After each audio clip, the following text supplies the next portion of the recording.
I've been thinking a lot about Mary Pickford lately, particularly about her acting talent and screen presence, a quality that seems overshadowed today by her impressive significance in motion picture history and the silent film era. She starred in over 240 films, features, and shorts, and was a huge box office draw in the silent era, dubbed America's Sweetheart, but she was a shrewd businesswoman who had significant creative control in the films she acted in.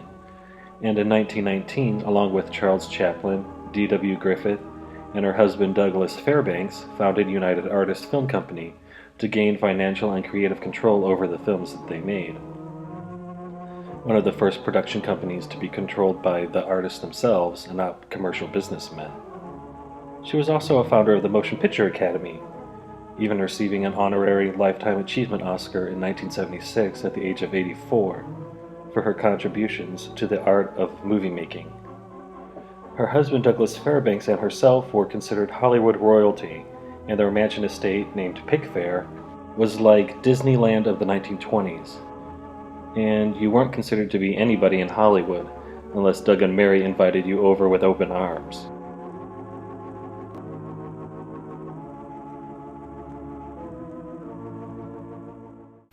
Did you know you would be alone with him in the cabin? No, he said his mother was there. When you found his mother was not there, did you attempt to leave? Yes, Why didn't you? he made me stay. However, her screen popularity didn't transition over from silents to talkies, and her on-screen legacy is not nearly as fondly remembered or beloved as it should be, as it once was, or as other starlets of the silent era have become.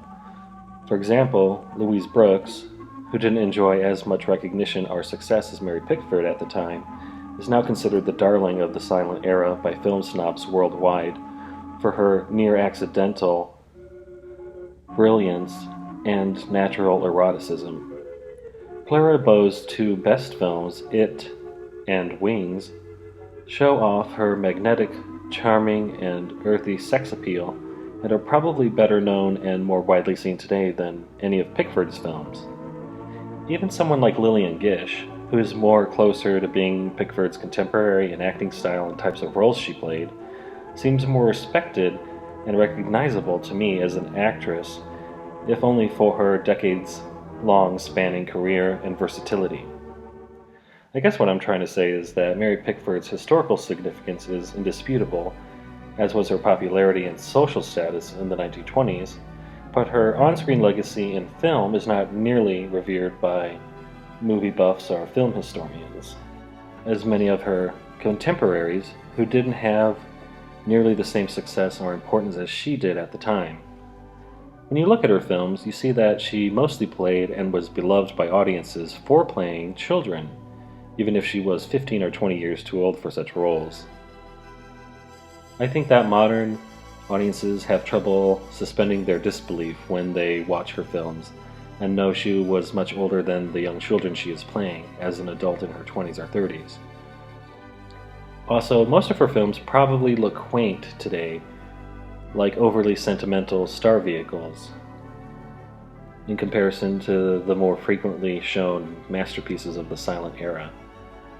I love seeing them, but again, I feel like people today are a little bit too jaded, cynical, or savvy to step back and relax in order to enjoy her films.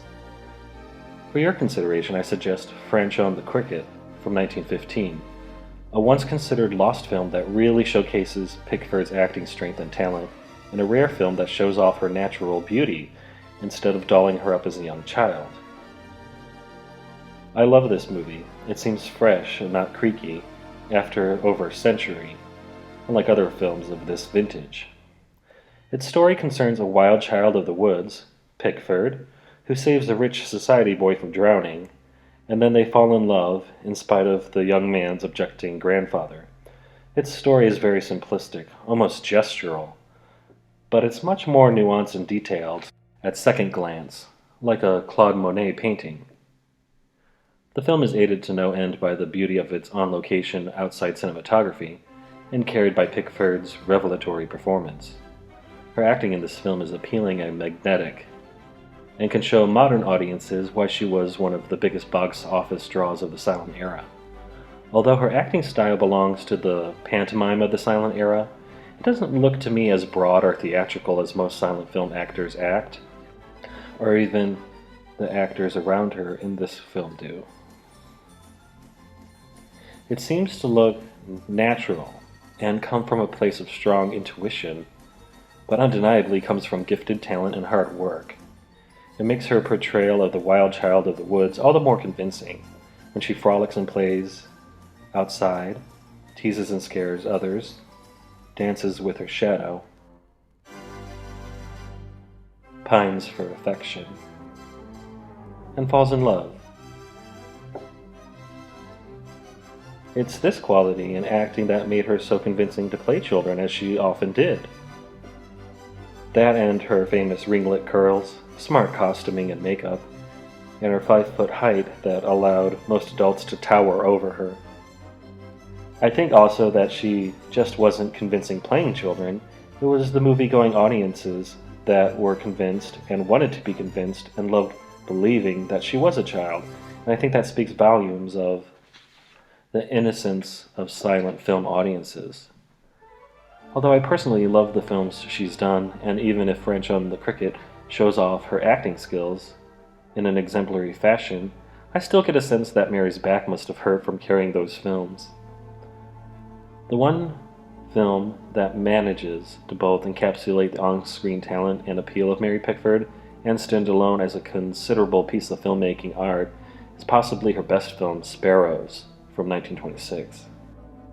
Sparrows is a minor horror classic of the silent era, and a great example of silent movie storytelling. It tells the Dickensian-like tale of a small group of children led by Molly, the eldest of the group, Pickford at her most appealing, living in a horrific baby farm, a place where orphaned or unwanted kids were left or sold, and forced to work manual labor for the evil Grimes family that owns the farm. At some point they decide to flee, driving the final act of the film. While the beautifully rich cinematography looks more like a Hal Roach silent, Our Gang short or Harold Lloyd film, and not the German expressionism that one usually associates with silent film horror, the look of Sparrows, its art direction in the swamp scenes in particular, give us a sense of a feeling of dirtiness, and its richly detailed photography allows for certain set pieces to convey the horror of the story. Mr. Grimes smashing a doll in his hands, then tossing it into the muddy swamp water, only to disappear forever, showing not so secretly what he would do to the kids on the farm if he had no use for them. The Spanish moss hanging over the trees like sharp fangs over the farm and the characters, ready to chew them up any time. The long and lingering shots of alligators and the children having to hang above them as they escape the swamp through the branches of the trees. And the overall filthy, murky, rotten, and decrepit look of the swamp and farm give a palpable atmosphere of doom and danger for the innocent children stuck in the center of it all. This is all offset and contrasted by the Christian overtones of the story that tend to be almost overly preachy. There's a lot of praying, telling stories from, quoting, or reading the Bible, and no one less than Jesus shows up to take one of the dying children to heaven. Casual, but since their faith is the only thing keeping these abused, underfed, and unloved kids going, I'll allow it. And finally, at the center of this amazing film is Pickford, at the height of her popularity and acting power. Probably 20 years too old for the role, but is so convincing that it doesn't matter whatsoever. As the maternal, teenage Molly, her performance ranges from slapstick comedy to full-blown terror, bravery, and what works best for Pickford as Molly, motherly, sentimental, protective love for the younger children. My favorite scene after the climax of Sparrows, after the high-speed motorboat chase when the police rescue Molly and the kids, is when the police officer asks, "Are they all yours?" And Molly responds, "They're mine, all of them." I can't help but be moved to tears at this moment, after the arduous journey those kids take to freedom, and the touching performance Pickford gives. You really feel the tenderness of the scene, and it cancels out any other issue or problem I have with the film. As long as this moment is in the film, I can forgive the preachy tone and overly tidy happy ending. Sparrows is just a beautiful and touching film that works on many levels and hits the right tones at the right times, and would be worth seeing even if Pickford wasn't in it. However, I think the film is elevated by her presence and performance and takes what would be a good movie and makes it a classic cornerstone of silent film, if only for the fact that it is, I think, the best film she is in, and not just a film that is only tailored to show her off. It has a beauty and function of its own, but wouldn't look as good or be as fun without her. In conclusion, Mary Pickford was a groundbreaking figure in film history, although I think her films are a little dusty, and her film legacy deserves the same recognition that her United Artists co-founders have had for decades, from old movie lovers and film snobs. I suggest Fanchon the Cricket just to see how lovely and magnificent she could be acting on film, and I suggest Sparrows because it's the richest and the most entertaining out of all of her work.